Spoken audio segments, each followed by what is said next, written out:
Chapter 41. When in doubt, turn into a biting insect. I was starting to hate the Utgard Bowling Ultimate Tournament. Hearthstone went next. He gestured to the arcade and, with me translating, challenged the Giants to bring forth their highest score at any game of the contestants' choosing. Hugo's Jotunjammer's team nominated a guy named Kyle, who marched over to the skee-ball lane and scored a perfect 1,000 points. While the Giants cheered, Hearthstone walked to the Starsky and Hutch pinball machine and put a red gold coin in the slot. "Wait!" Hugo protested. "That's not even the same game!" "Doesn't have to be," I said. Hearth said any game of the contestants' choosing, plural. Your guy chose skee-ball. Hearth chooses pinball. The Giants grumbled, but in the end they relented. Blitzen grinned at me. "You're in for a treat, kid. Hearth is a wizard." "I know that." "No, I mean a pinball wizard." Hearthstone fired up the first ball. I didn't see him use any magic, but he quickly destroyed Kyle's score, which granted wasn't fair since pinball scores go way higher than 1,000 points. Even after he pressed 500 million, Hearth kept playing. He nudged the machine and hit the flippers with such intensity, I wondered if he was thinking of his father and all those coins he made Hearth collect for good deeds. On this machine, Hearth quickly became a make-believe billionaire. "Enough!" Utgard Loki yelled, pulling the plug on the machine. "You've proved your skill. I think we can all agree that this deaf elf chef plays a mean pinball. Who's next?" Blitzen challenged the Giants to a complete makeover. He promised he could turn any giant into someone more dashing and fashionable. The Giants unanimously elected a Jotun named Grum, who had apparently been sleeping under the bar and collecting grime and lint there for the past 40 years. I was pretty sure he was the minor deity Bad Hygiene. Blitzen was not deterred. He whipped out his sewing implements and got to work. It took him a few hours to slap together new clothes from odds and ends in the bowling alley's gift shop. Then he took Grum into the bathroom for a proper spa treatment. When they emerged, Grum's eyebrows had been waxed. His beard and hair were trimmed neater than the most metrosexual hipsters. He wore a shimmery gold bowling shirt with Grum stitched across the front, along with silvery pants and matching bowling shoes. The giant lady swooned. The giant dudes edged away from him, intimidated by his star power. Grum crawled back under the bar and started to snore. "I can't fix bad habits," Blitz said. "But you saw him. Did I beat the challenge or what?" There were a lot of mutterings, but no one dared to argue.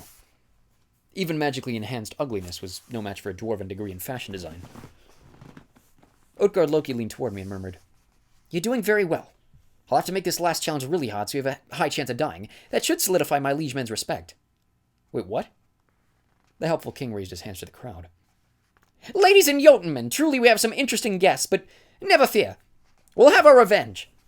2 guests remain, and as fate would have it, that's a perfect number for a doubles bowling challenge. Since bowling's the reason we're here today, let's have our last 2 visitors face off against the defending champions from Tiny's Tucky Bowlers." The giants hollered and whooped. Tiny looked over at me and made the finger across the throat sign, which I was getting really tired of seeing. "The winners will take the usual prize," Utgard Loki announced. "Which is, of course, the losers' heads." I glanced at Alex Fierro and realized we were now a team. "I suppose this is a bad time to tell you," Alex said. "I've never bowled." Our opponents from Tiny's Turkey Bowlers were brothers with the delightful names of Herg and Blurg. It was difficult to tell them apart. In addition to being identical twins, they wore matching gray shirts and football helmets, the latter probably to keep us from throwing axes at their faces. The only differences I could see were their bowling balls. Herg's was airbrushed with the face of Prince. Maybe he'd provided the bar's playlist. His brother Blurg had a red ball with Kurt Cobain's face on it. Blurg kept looking back and forth between me and the ball, like he was trying to imagine me without the choppy haircut. "All right, my friends," Utgard Loki announced. "We'll be playing an abbreviated game of 3 frames. Alex leaned toward me. "What's a frame?" "Shh," I told her. In fact, I was trying to remember the rules of bowling myself.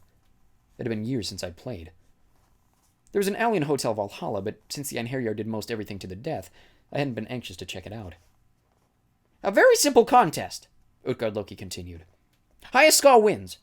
Fast team up, the insignificant mortals." Nobody cheered as Alex and I walked to our ball return. "What do you think?" Alex whispered. "Basically," I said, "you're supposed to roll the ball down the lane and knock over the pins." She glared at me, her pale eye twice as bright and angry as her dark one.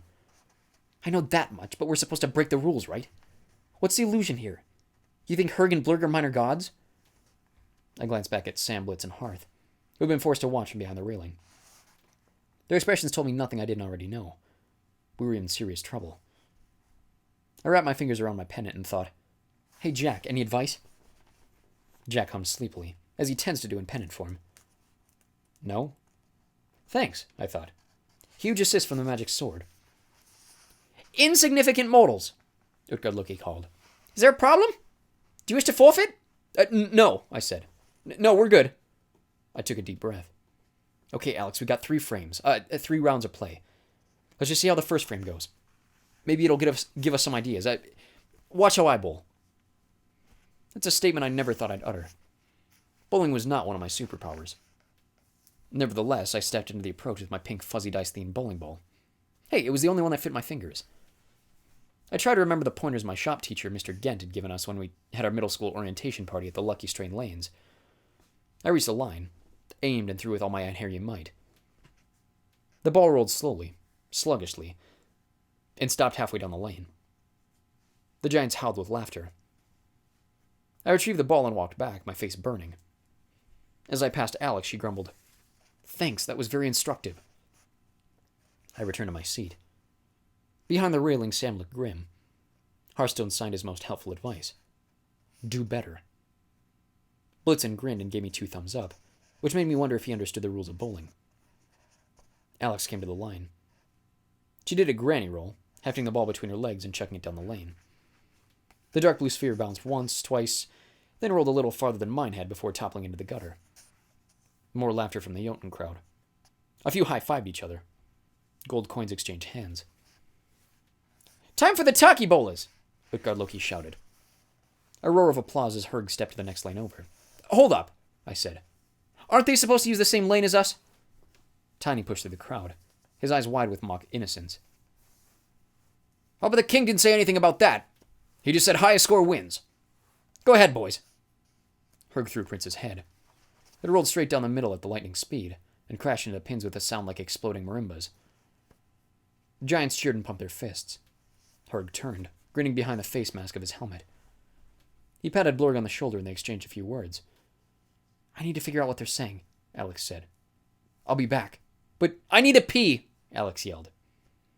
Some of the giants frowned at this interruption, but generally when someone yells, "I need to pee" in a crowd, people let them go pee. The other options are not great. Alex disappeared into the little giant girl's room. Meanwhile, Blurred came to the approach. He hefted his Kurt Cobain ball and rolled it down the lane.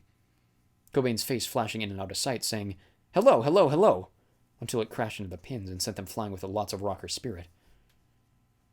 "Another strike!" Tiny yelled. Cheering and mead drinking all around, except among me and my friends. Blurg and Herg rendezvoused at the ball return, snickering and glancing in my direction. While the crowd was still celebrating and making new bets, Alex returned from the restroom. "I've finished peeing," she announced. She hurried over and grabbed my arm. "I just heard and Blurg talking," she whispered. "How?" "I eavesdropped. I do this thing where I turn into a horsefly." "Oh." I glanced at Sam, who was frowning severely. "I'm familiar with the horsefly thing." "Their lane is a normal bowling lane," Alex reported. "But ours, I don't know, I heard Herg say good luck to them hitting the White Mountains."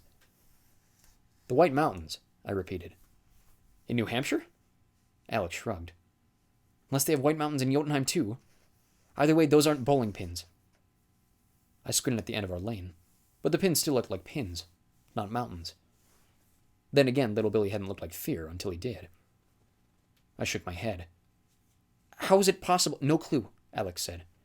"But if our bowling balls are rolling toward a mountain range on a different world, we'll never reach the end of the lane.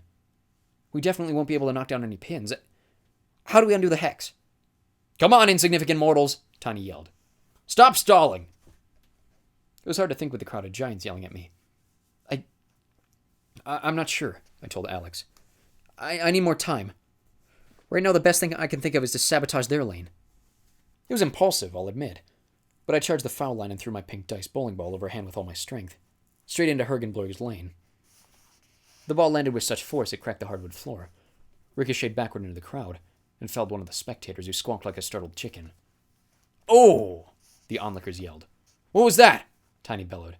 "You brain Eustace!" Utgard Loki scowled and rose from his throne. "Tiny's right, mortal. You can't cross-bowl.